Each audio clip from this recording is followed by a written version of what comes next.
our drone ship, Of Course I Still Love You, which is currently stationed about 535 nautical miles off the coast of Florida in the Atlantic Ocean. It's worth mentioning that for this mission, bringing back the center core is challenging. If we are able to land all 3 cores tonight, it will be particularly exciting. The second stage is exactly the same as any other Falcon 9 flight. Tonight, the second stage, the spacecraft will then maneuver into a geostationary orbit more than 20,000 miles above the Earth's equator. Now, to put that into perspective, that's equivalent to almost an entire trip around the world, traveling along the Earth's equator.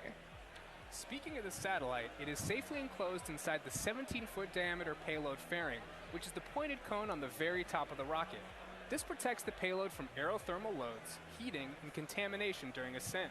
Now, once we reach the vacuum of space, we will jettison the fairing as the second stage continues on its journey to orbit. While Mr. Steven, our ship, will not be supporting today's mission, we do plan to recover the fairing pieces from the ocean using our recovery ships Go Searcher and Go Pursuit.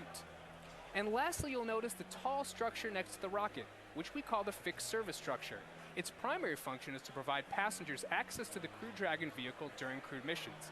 But since we do not have any passengers aboard today's flight, the fixed service structure does not have a role to fill. Now let's check in on how the countdown is going. Good Thursday afternoon. I'm John Innsbrucker, the Falcon Principal Integration Engineer at SpaceX.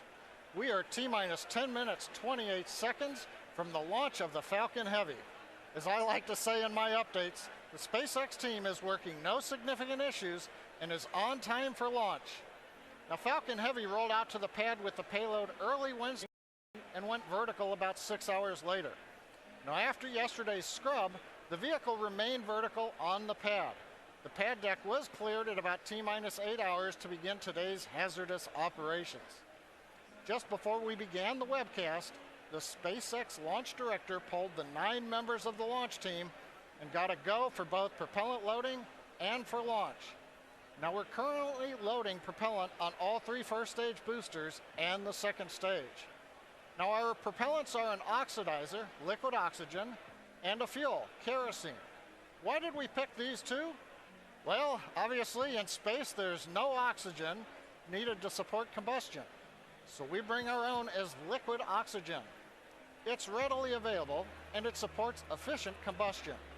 We chill it to get it as dense as we can in order to maximize how much we can load onto the rocket. Our fuel is RP1, essentially a purified kerosene. It is safe, easily available, has a lot of history. The Saturn V first stage flown from this very pad on the moon missions used liquid oxygen and kerosene. Now on the spacecraft side, the Arabsat-6A team began transfer to internal power at T-minus 21 minutes, and just a few minutes ago they completed that. They are go for launch. Now for tonight's mission, we're using the Falcon Heavy to place the satellite into an orbit with an apogee near 90,000 kilometers. This is much higher than the apogee of a normal geotransfer orbit. With this higher apogee, it is more efficient for the satellite to maneuver into its final geo orbit. The range is currently green. They are prepared to support today's mission. And for the weather, the good news is the upper altitude winds are much lower today, so both ground level and upper altitude winds are go for launch. No worries there. Now, as Jesse mentioned, we did start the day with a 2-hour launch window. However, now that we are into LOX loading, we don't have the ability to hold the countdown.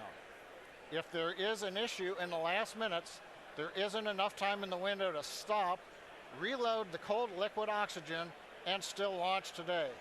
There is a backup date, though, this Saturday, April 13th at the same time. Now, as I've said before, launch is hard, and Falcon Heavy is no exception. We are essentially counting down 3 rockets simultaneously. So the SpaceX team is going to be conservative in case anything pops up in the last minutes.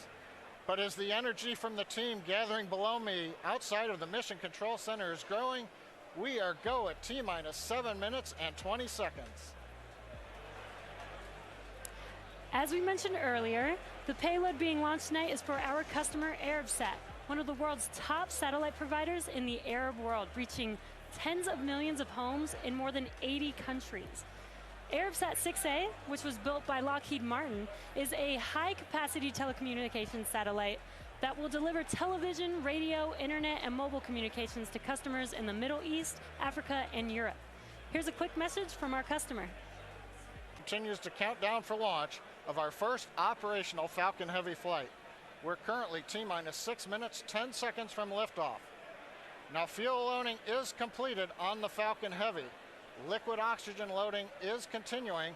We'll wrap up the very last of it at T-minus 2 minutes on the second stage. Now, another event coming up here in a couple of minutes is retraction of the transporter erector. We'll start a sequence at T-minus 4.5 minutes. You should see the clamp when it will move the rest of the way back from the launch vehicle.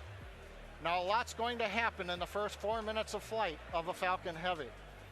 We'll first light the 2 side boosters, and then fractions of a second later, the center core. The flight computer on Falcon Heavy will check power on the 27 Merlin 1D engines, then command release from the ground hold downs at T0. 40 seconds into flight, we'll decrease power on the 2 side boosters in preparation for maximum aerodynamic loads on the vehicle. Once we get through this period, Falcon Heavy will throttle back up to power on the side boosters.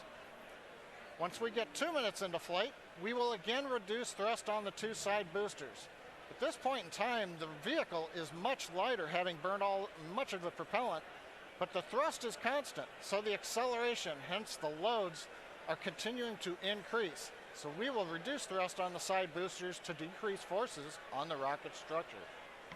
When we get 2.5 minutes into flight, we'll fully turn off the side boosters, an event called BECO, Booster Engine Cutoff. The pneumatic separation system on the center core then unlocks the 2 side boosters and pushes them away. You've just heard the call out. They're going to begin retracting the clamp arms as part of the TE Strongback retract sequence. Meanwhile, back in the ascent sequence of event, once we get the side boosters separated from the center core will throttle up to full power. It'll run another 55 seconds. Finally, at just past 3.5 minutes after liftoff, the center core will shut down, called Main Engine Cutoff, MECO. The second stage separates.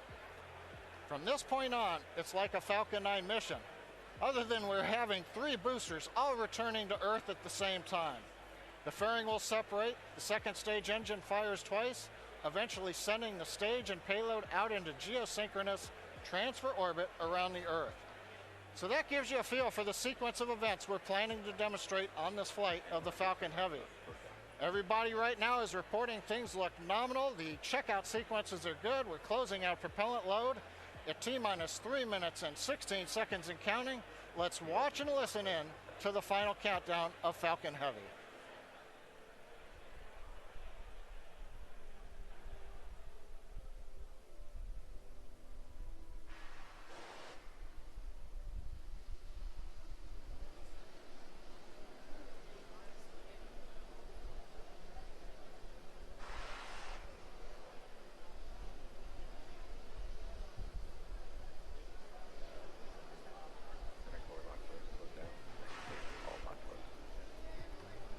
Arabsat retract angle of 88.3 degrees.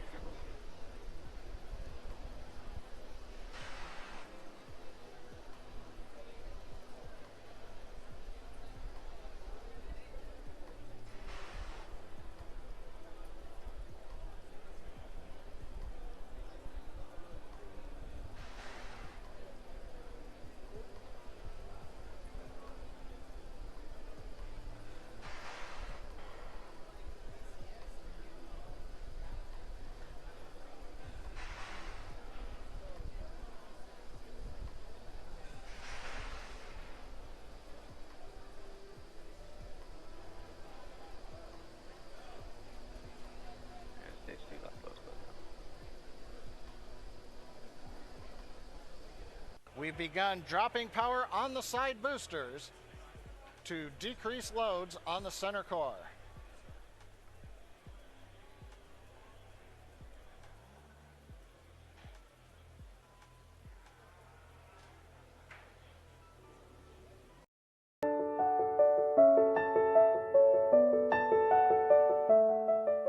Eight, 7, 6, 5, 4, 3, 2, 1, 0.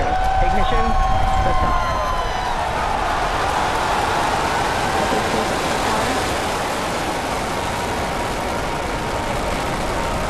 Vehicles pitching downrange. Center core beginning deep throttle.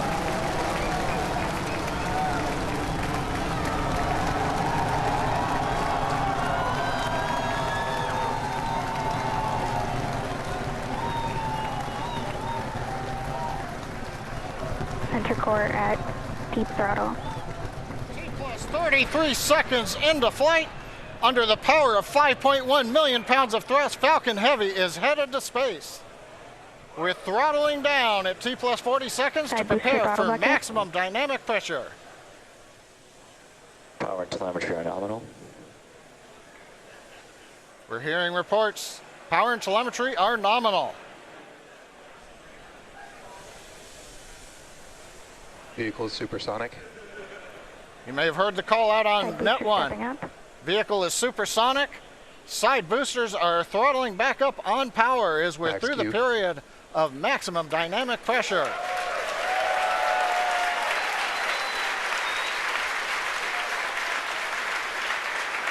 Trajectory looking good. You can hear the applause behind me as we've gotten past maximum dynamic pressure.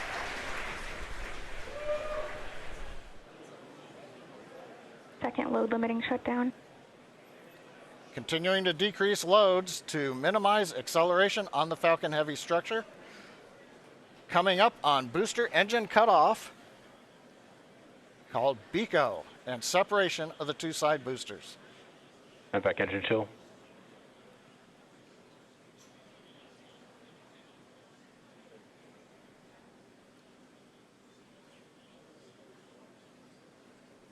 BECO. Booster separation confirmed. Successful separation, if you can hear me over the cheering. Side boosters now beginning a flip to begin returning back to Cape Canaveral. Boost back burn. Side boosters have begun the boost back burn. The center core has throttled back up to power. Everything looking good on the flight of Falcon Heavy. The next major event, main engine cutoff of the center core and separation ignition of the second stage.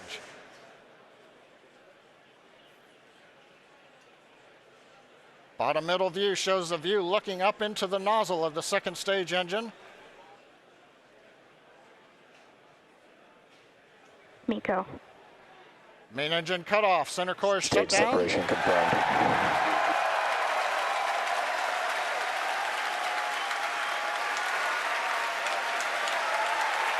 Ignition. Again, over the cheering, MVAC-D engine up on power. It looks good. Side boosters looking good, still burning on their way back to Cape Canaveral. Grid fins are out on the center core. Fairing separation confirmed. Here comes the fairing separation, and there it goes.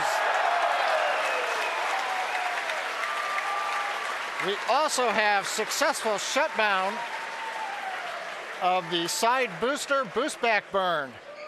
So T plus 4 minutes, 25 seconds into flight. Side boosters on their way back to Cape Canaveral. Center core coasting out over the Atlantic. Nominal. Stage 2 looking good with a nominal trajectory.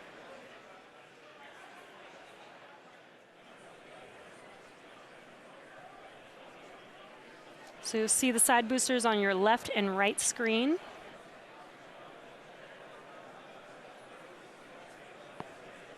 Side booster entry burn has started. And there's the re-entry burn beginning.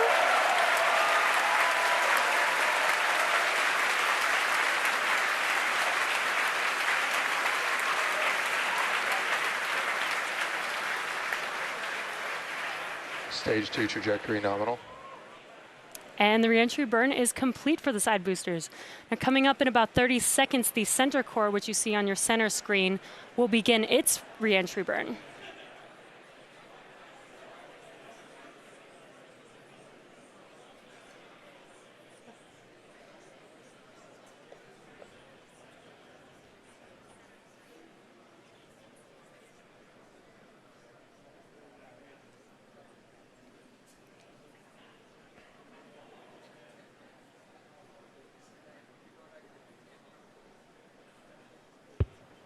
Stage 1, entry burn has started. Side boosters are transonic. And there you can see the reentry burn for center core has begun.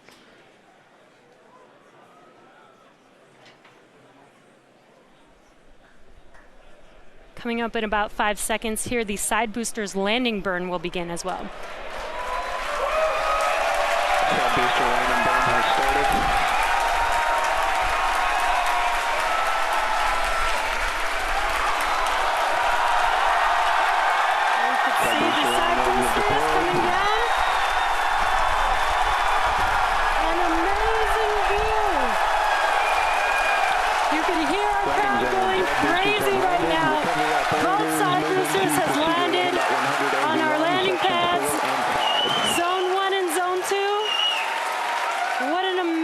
Sight to see.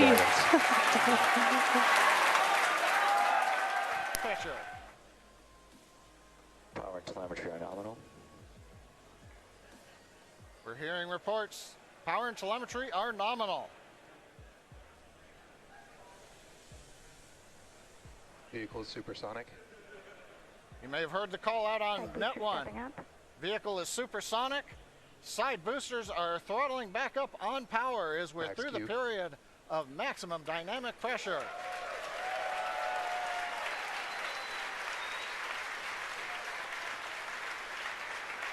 Trajectory looking good. You can hear the applause behind me as we've gotten past